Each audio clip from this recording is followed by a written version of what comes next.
Profit Show. So on YouTube and on iHeart App Store or Podcast Store. So. Yeah, I didn't know. So I'm glad you answered that question for me. So coming up next, we have Sam Caucci from 1Huddle. And Sam is a repeat offender. He's been on Passage to Profit before.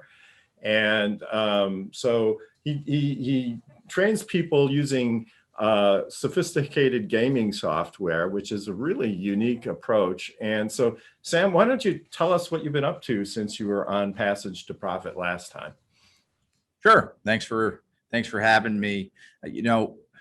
It's wild. Just about a year ago, we were lucky enough to close our Series A financing. 1Huddle is we're a tech startup, but we turn workforce training that is traditionally not the most exciting stuff for people to sit through, go through, be forced through, depending on your perspective.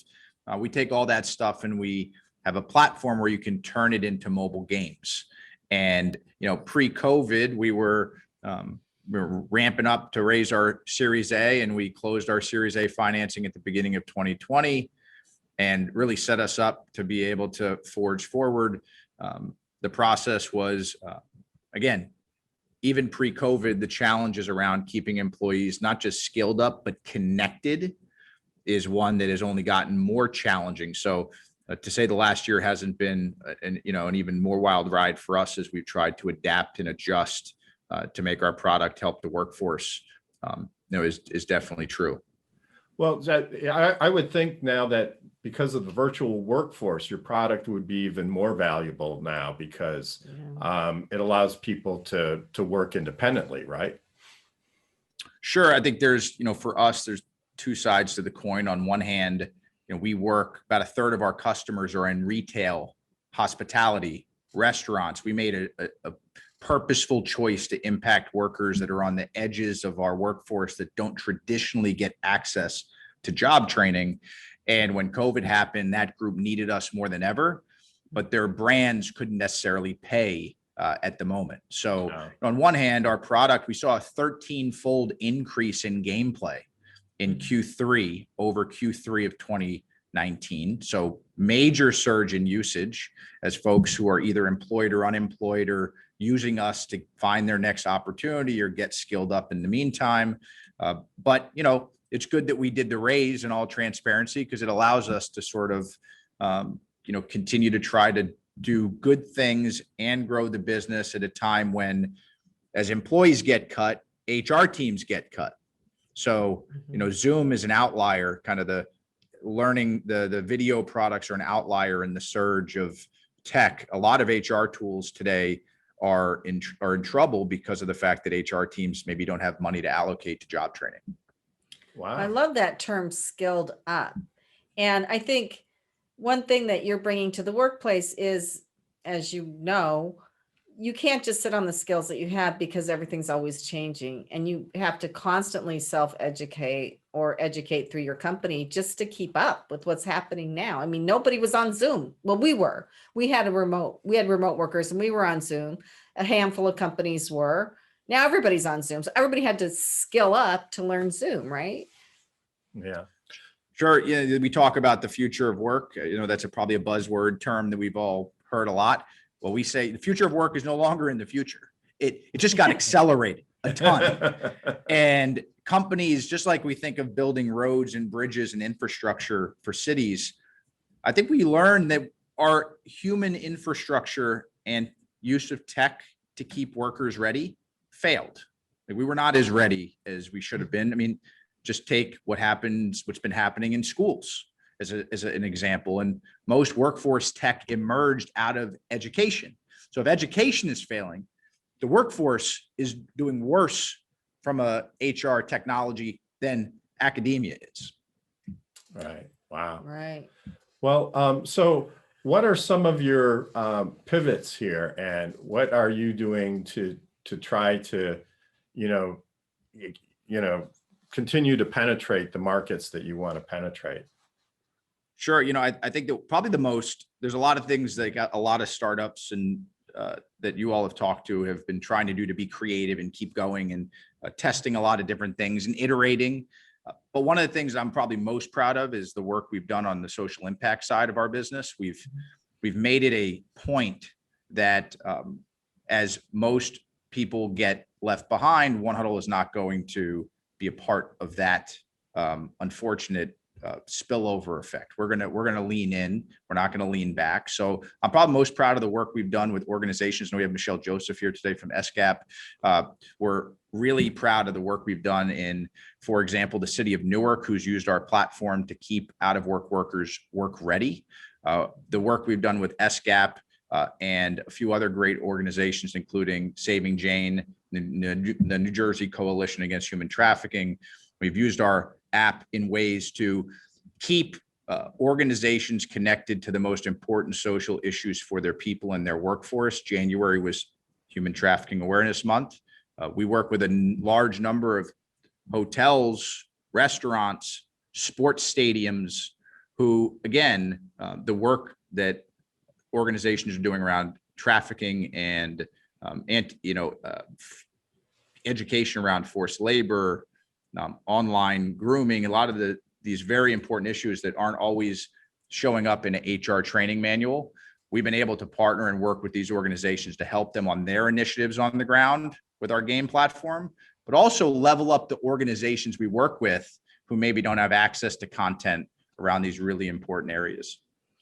Right. And I think one of the true genius pieces of what you're doing is everybody loves to play games and loves to play games on their phone and loves to play video games. And so you've taken what could be really boring and turned it into a game. And so there's instant reward, you get to the next level, whatever. So it's much more appealing for people to have to learn some of these difficult topics, quite honestly. Yeah, sure. I mean, there's a lot of proof that serious games are really powerful vehicles to share information and change perspectives. So I would say that some of our best games that we've released over the last few months, either in partnerships or on our own, have been, it's for February, we launched over 40 games on Black History Month, on prominent figures, on implicit bias training, on diversity, equity, and inclusion initiatives, on how to be an anti-racist. And the cool thing for us is, the companies we work with, they can't say no to us. We just drop the games in their library and their employees play them. So, it's sort of like I've stopped asking for permission. So I've been really proud of just some of the ways that our product's been able to touch on topics about work that are more than just job training at work. That's great. So how eager are companies who've had to make workforce reductions because of COVID to maintain contact with the employees who are not currently employed, with the hope that once things turn around, they'll be able to bring them back? Can your software be used as a tool for sort of keeping in touch with the employees who aren't currently on payroll? Totally. Now there are some legal challenges here, so we're stepping into a little bit of a minefield on this one, but I think this is part of the reason that the law has been behind technology in so many ways. And the Fair Labor Standard Act and wage and hour rules by state are still a little bit stuck in yesterday. For example, some of these rules were written before the internet was created. So to say that there are rules that restrict employees from using their mobile device outside of work or outside of employment, it's a major area that makes some companies nervous.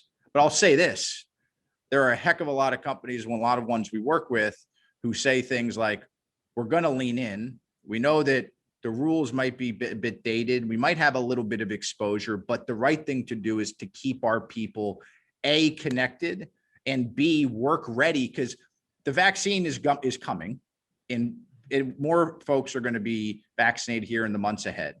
And we have never in the history of work had to re-onboard so many people at the same moment. It's never been done. Right. And we're going to need as many people and tech around it. So they've been using it to keep people together, not just on job training, but we just talked about some, society and culture related games we have, but just keeping people together and knowing that they're not out there on their own. That's great. Sarah, did you have any comments? So tell me a little bit more about how the social aspect works, because I find, I obviously I just work for myself, so it's just always me, myself, and I, and a few outside employees. But so and I hear from a lot of people who have lost their jobs, or just stuff I read on the internet and see on social media, that people feel super isolated and don't have that connection, that coffee, or water cooler situation, right? That people have who go to an office. I've never been to an office in my life, but I hear that it's very common. So how does your company, like what you were just talking about, the social aspects, how does that help with that? Yeah, so great question. Before COVID, Gallup did a future of work study. It was probably the most comprehensive look at employee engagement, which is, again, another term we throw around but don't often define. And they found that only 15% of workers wake up every day and are, quote, excited to go to work before COVID. The one thing that we found with our platform and why we made it a game is we said, what other technology people already use, because talk about usage numbers are wild, even across generations, where as you play and fail, you're okay with it. Like, nobody ever reads a manual before they play a game. You just play and you struggle and you fail and you go back to the next level and the monster gets you and you start over again. You're okay with that. I mean, I want workers on my team that are resilient like that. And then third, community. And so I think we talk a lot about community and competition, and people log into 1Huddle not to necessarily learn. I log in to maybe, beat Richard today on a game. And I it's bet you in could. and it's in that process. It's in that process that you discover new things, you try new stuff, you meet new people. Here's a social example. We work with Vineyard Vines Retail. They have 100 stores across the country. Employees who haven't seen each other see each other on the leaderboard and start to compete on silly stuff like, what the gift card promotion is this month. So that connection is really important, we feel, today, as we're all disconnected. All right. So Kenya, do you have something?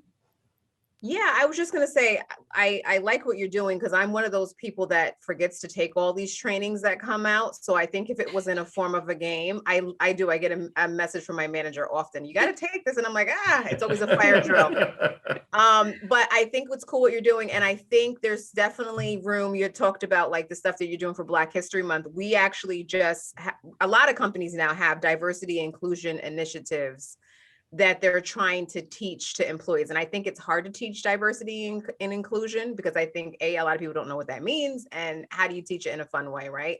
We actually just hired our first diversity and inclusion VP for the company. So iHeart has a huge initiative there. And I'm just curious to see how you're helping other companies be able to tell that story and train their employees accordingly.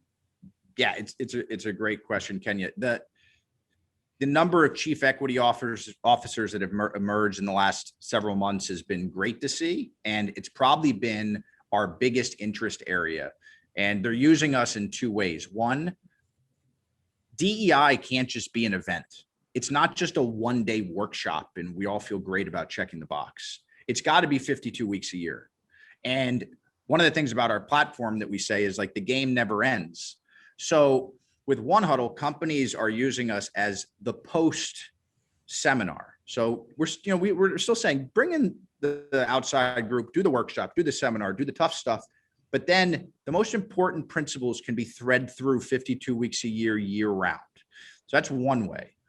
The second is educating C-level executives better, because this all starts at the top. And it's also really sad to see numbers when you look at DEI participation on traditional learning, where C-level executives don't show up to the meetings, but they expect their employees to. So we feel our tool is also being used as an accountability measure, because if I don't see my CEO on the leaderboard on that series of trainings or games, that exposes some stuff. And we're seeing, I think, those are two ways the platform is being used, because I think that it's got to be it's got to be looked at as more than just check a box. Wow. So 1Huddle is the number 1 and then the word huddle. Right. So that's the website, 1Huddle. Right. Okay. All right. Thank you. And so we'll be back right after this.